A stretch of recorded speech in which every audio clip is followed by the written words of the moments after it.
আসসালামু আলাইকুম। শীতকাল আসলেই আমাদের বাসায় যে সবজিটা রেগুলার থাকে সেই সবজিটা আজকে আপনাদের সাথে শেয়ার করছি। এইটা হচ্ছে অথেন্টিক চিটাঙ্গা একটা সবজি। তো আমি বেগুন, শিম, ফুলকপি সব কিছু কেটে নিয়েছি এবং পেঁয়াজ, চিংড়ি মাছ আর টমেটো কেটে নিয়েছি। চলুন তাহলে রান্না শুরু করি।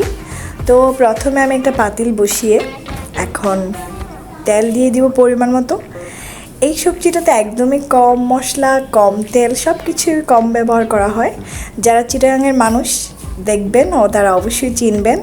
অ্যান্ড শীতকালে কিন্তু এই সবজিটা অবশ্যই রেগুলার থাকে, ওদের পছন্দের একটা খাবার।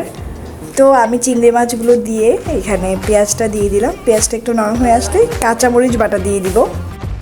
এইখানে আমি 1 টেবিল চামচের মতো কাঁচামরিচ বাটা দিয়ে দিচ্ছি। আর আমাদের বাসায় এভাবে কাঁচামরিচ ব্লেন্ড করে ডিপ ফ্রিজে রেখে দেওয়া হয় মাস কি মাস।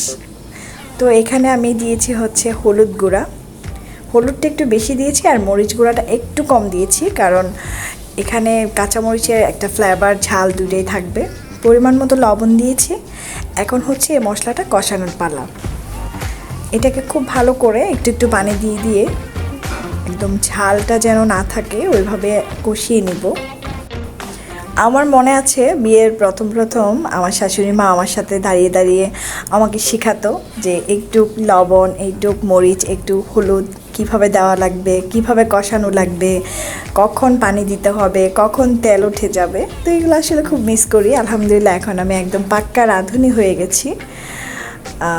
তো এই যে মশলা একদমই কষানো হয়ে গেছে, এখন আমি সবজিটা দিয়ে দিব। আমার কাছে মনে হয় বাংলাদেশের 64 জেলার মধ্যে সব জেলার রান্নার মধ্যে একটু মিল থাকলেও চিটাগাংয়ের মানুষদের রান্নাগুলোর কোনো মিল নেই। ওদের মশলা দেওয়া, ওদের রান্নাগুলো একদমই কম মশলার মধ্যে খুব হেলদি একটা রান্না হয়, আবার খুব মজাদারও হয়। এই তো দেখতে পাচ্ছেন সবজি থেকে পানি উঠে গেছে আর সবজিটা একদমই সিদ্ধ হয়ে যাচ্ছে। কতটা পানি উঠেছে এর মধ্যে সিদ্ধ হয়ে যাবে। আর পাশের চুলাতে আমি একটু গরম পানি বসিয়েছি। সবসময় কষানোর পর আপনি যদি গরম পানির তরকারিতে ব্যবহার করেন তাহলে আপনার তরকারির টেস্ট কিন্তু একদমই নষ্ট হবে না, খুবই মজা লাগবে।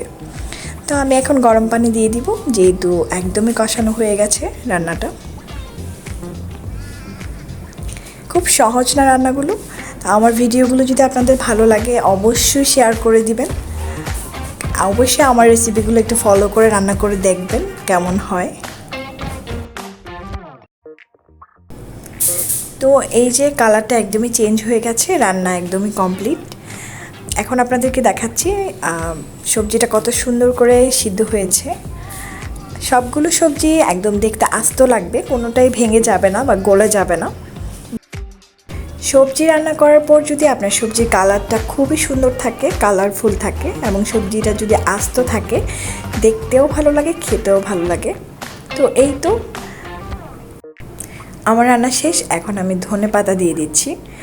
ধনেপাতাটার ফ্লেভারটা খুবই ভালো লাগে। চুলাটা অফ করে দিয়েছি।